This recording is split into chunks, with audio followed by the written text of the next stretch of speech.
And I'm Vanderli Bello.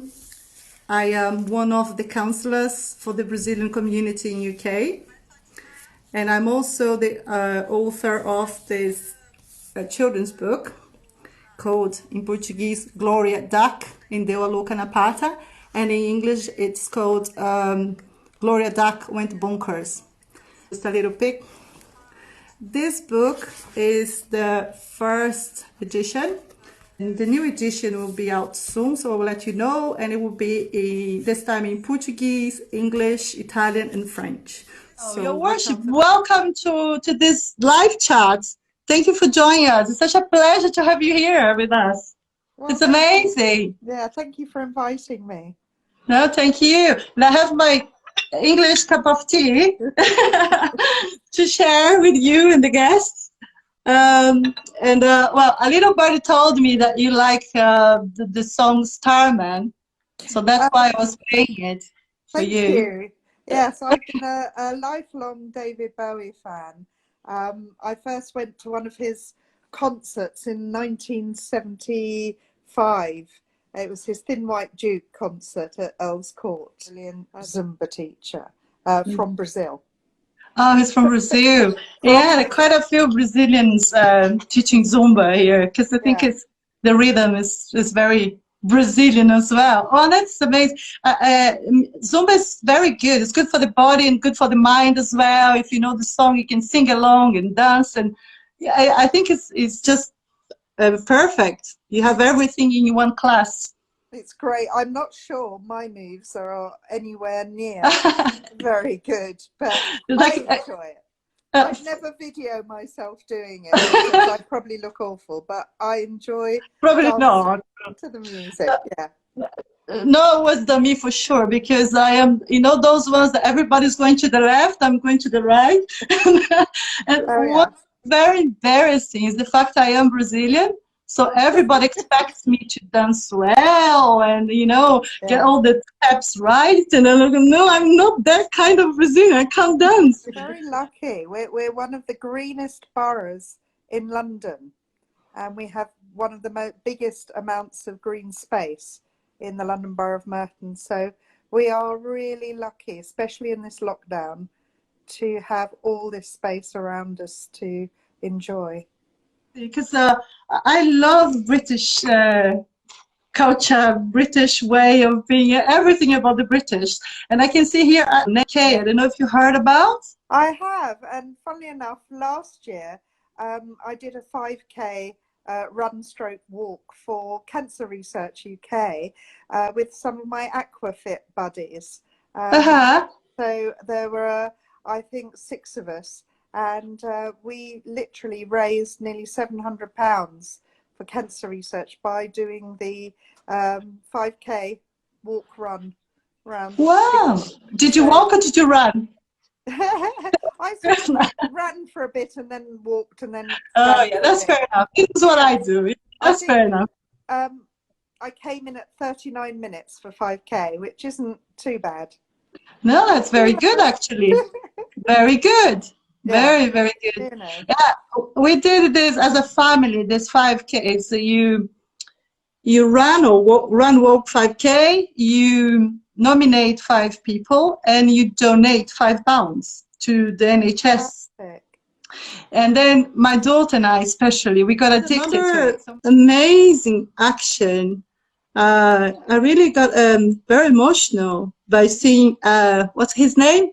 Captain Tom. Oh, yes. That was amazing. 100 years old. I think it's amazing. £30 million, I think. Here was. I donated £10 to his efforts because I just think everyone across the world recognised the kindness, the generosity of spirit that he represented to the whole world, not just people in the UK. He got 120,000 birthday cards, and they came from everywhere in the world, and it just made your heart swell with pride that we've got a wonderful person like that. doing that for the NHS, who are doing a fantastic job, because we're all struggling in lockdown, and we all realise that what the NHS are doing are literally saving people's lives. Also, this clapping for the NHS. Oh yes, every Thursday I'm there. It's so emotional. Yeah. Where do you clap? At the door, at the balcony, at the window? At the door. I do a lot of walking, and I think without the aircraft noise and without road noise, you hear the birds. It's given you time to appreciate everything around you, where usually we're all too busy with too many things to do to actually stop and look and love nature as a family, because not everyone, you know, has a family around them. There's a lot of people in their flats on their own and missing other people, you know. So Yeah.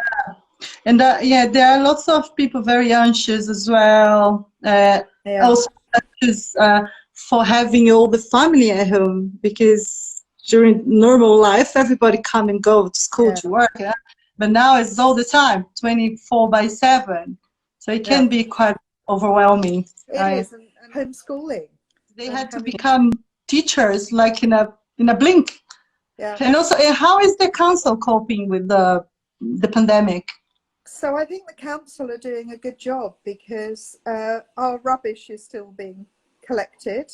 Thanks to all our rubbish men, you know, they're diverting staff to help with people that are have lost their jobs or lost their accommodation, or so all of that is still happening, where people suddenly find themselves homeless. Even a pay cut down to 80% means, you know, they need food parcels and things like that. So and certainly checking on vulnerable families, you know, and checking they're okay, and of course looking after our disabled community, our elderly community.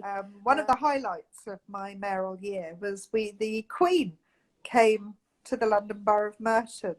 So as first citizen, I had to greet her. And so that was a very, well, one of the best days of my life was meeting the Queen and welcoming her to the London Borough of Merton. And I think she had a really nice time. I think she loved Merton as much as I did. Someone is asking here, what is the impact of a Wimbledon tennis cancellation for the borough this year? Well, it's devastating for all the businesses in Wimbledon Village, because a lot of their revenue comes from that fortnight. People that rent their houses out, people that do Airbnb and shop local, is to try and shop at the smaller local shops, because they need our support. So Merton has a huge number of charities. I'll talk about my two charities first. I chose Macmillan Cancer Support because I lost my brother and my mother to cancer, and Macmillan do such a fantastic job, and they have a specific project for St George's Hospital in Tooting, and it's for a support worker. So if you have been diagnosed with cancer, when you come for your first chemotherapy appointment, this support worker will greet you in reception and say, hello, let me show you where to go, get you, while the nurse is doing what the nurse has to do, settle you in, get you a cup of tea, and just try and answer some general questions and just de-stress and take a bit of the anxiety out of what is happening. And then that person will stay with you throughout your treatment. And they're trying to raise £75,000 for this. And so I decided, yes, that was going to be one of my charities I'm going to support. And then the other charity is a homelessness charity. It's called Faith in Action, Helping the Homeless. A drop-in centre twice a week where the homeless get a 2-course meal.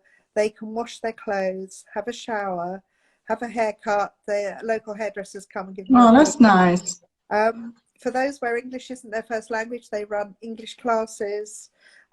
They've got laptops there with help with job applications or benefit applications, and much. You really look after them. Yeah, they really look after so them. that was why I chose them, and I'm pleased to say so far, because obviously I had a lot of other charity events planned, have all been cancelled, but I have raised over £70,000.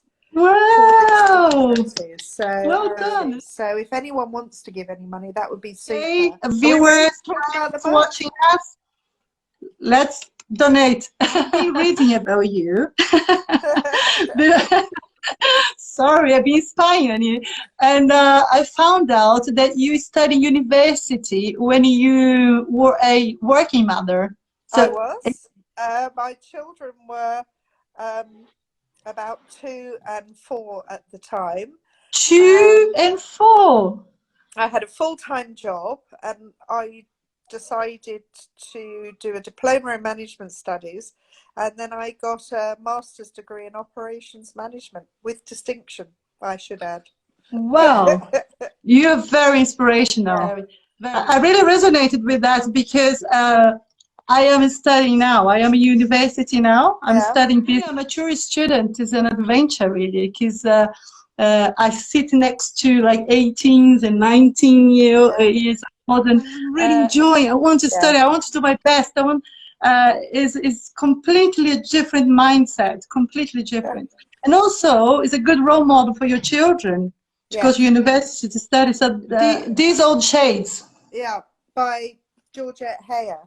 I came across this book as a young teenager, and it really just grabbed me with the romance. It's set in Paris, in France. It's about... And I think also the very special thing about this book and the writer is the fact that she was born in Wimbledon. Is that right? She lived in Wimbledon, and there's a blue plaque to her on Woodside.